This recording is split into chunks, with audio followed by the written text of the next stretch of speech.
今回はワンピ公文に嫌気がさした海外読者の投稿とそれに対する反応をまとめました。楽しんでいただけると嬉しいです。それではどうぞ。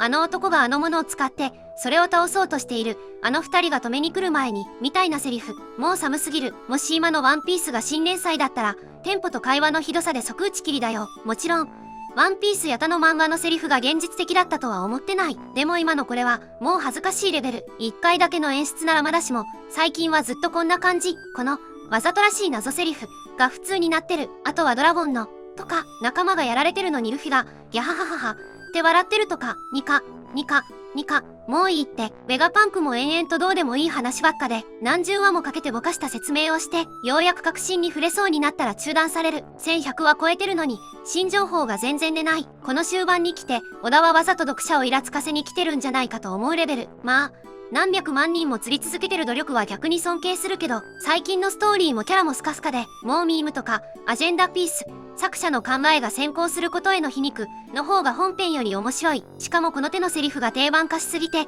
読者もどうせまたあれだろって思ってる。そのせいでテンポがどんどん崩れてる。小田は物語を進めるよりあの言葉をどう入れるかで時間を使ってる。ほんともしこれがワンピースじゃなくて新しい漫画だったら笑われてバカにされて打ち切りまっしぐらだよ。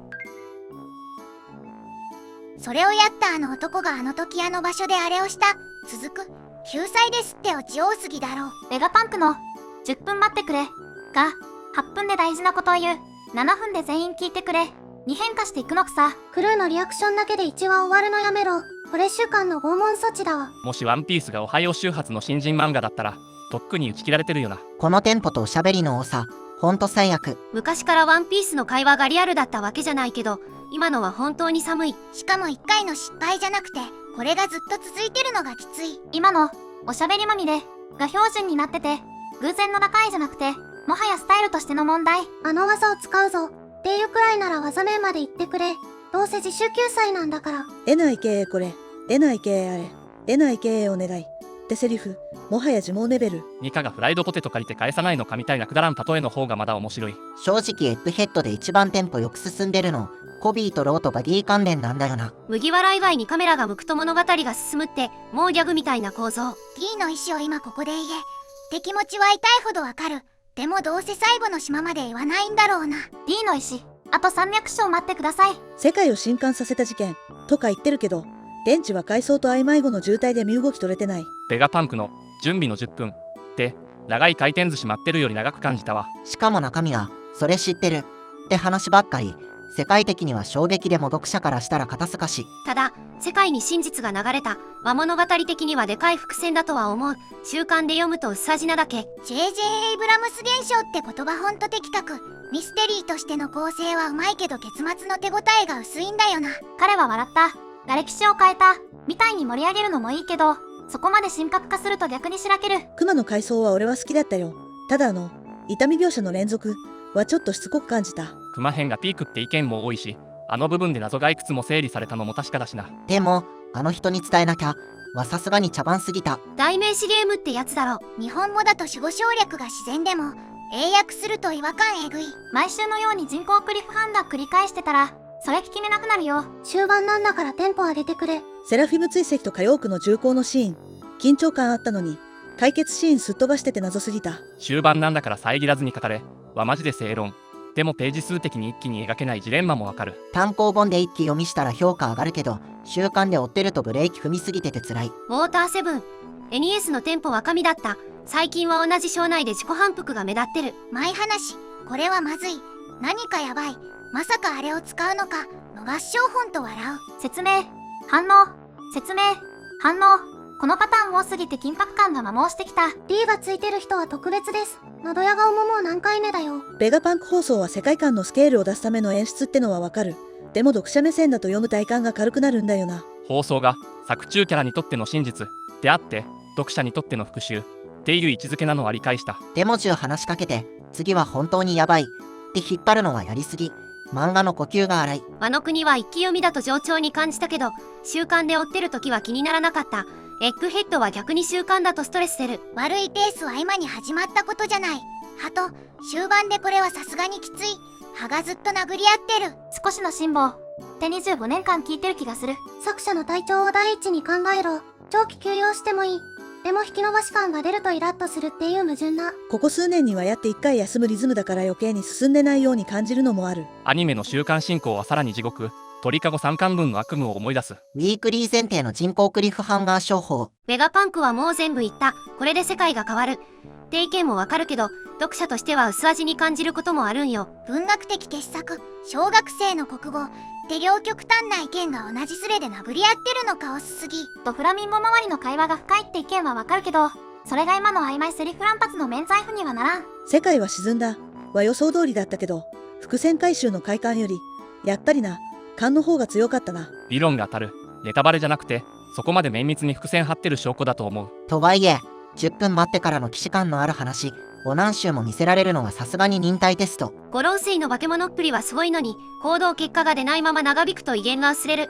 本当演出難しいよな。ベガパンクは世界の文脈を説明してるだけで読者に驚きを与える場じゃない。って意見、ある意味正解だと思う。でもさすがに初出し情報ゼロはきつい。そろそろ糖分くれ。小田が終盤でも昔のやり方のまま進めてるのはわかるけど、ここからは緩急つけないと読者の体力が持たん。ジョイボーイ語付け説とかも出てるけど、そこを丁寧に描けたら評価ひっくり返ると思う。週刊誌だからページが足りないって理屈は理解できるけど、週刊で満足させる設計を考えるのも作家の仕事だろ。昔も繰り返し表現はあったけど、当時はテンポと熱があったんだよな。今はその反復が疲れになってる。鳥かご3巻、長すぎる鳥かご、屋上ピース、長すぎる街道線を超える引き伸ばしを感じる瞬間あるのも事実。習慣で追うのが辛い作品って言われたの悲しいけど、そう言われても仕方ない週あるよな。放送は世界を動かすほどのインパクトあるだろって用語もわかる。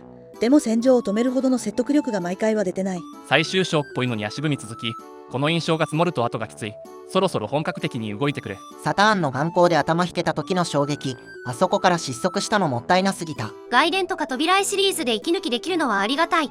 大和登場のカバーは普通に嬉しかった。 NIKAPICE しか残ってないって言われてるの笑う。でもネタにされるうちはまだ愛されてる証拠。ワンピは文学的傑作 VS ただの子供向け。この2曲が本当永遠に終わらない。会話が自然で哲学ぶらないのは確かに魅力だけど、今アキラの曖昧語ラスとは話が別だろう。キャラにとっては大発見でも、読者には復習ばっかり。だからこそ演出でテンション維持してほしい。ベガパンクが毎週リアルタイムで原稿を書いてるように見えるって皮肉マジで笑った。10分の準備で証拠映像ゼロ。そりゃ不満出るよ。1話に全部詰めると文字だらけになるのはわかるけど、たまには情報パンパンの回でぶん殴ってほしい。作中の民には爆弾発言でも、読者には想定ないってギャップをどう埋めるかが鍵。麦わらの掛け合いも最近薄く感じる。反応リアクション例ばっかでキャラの深みが見えない。昔はふざけても芯が厚かった。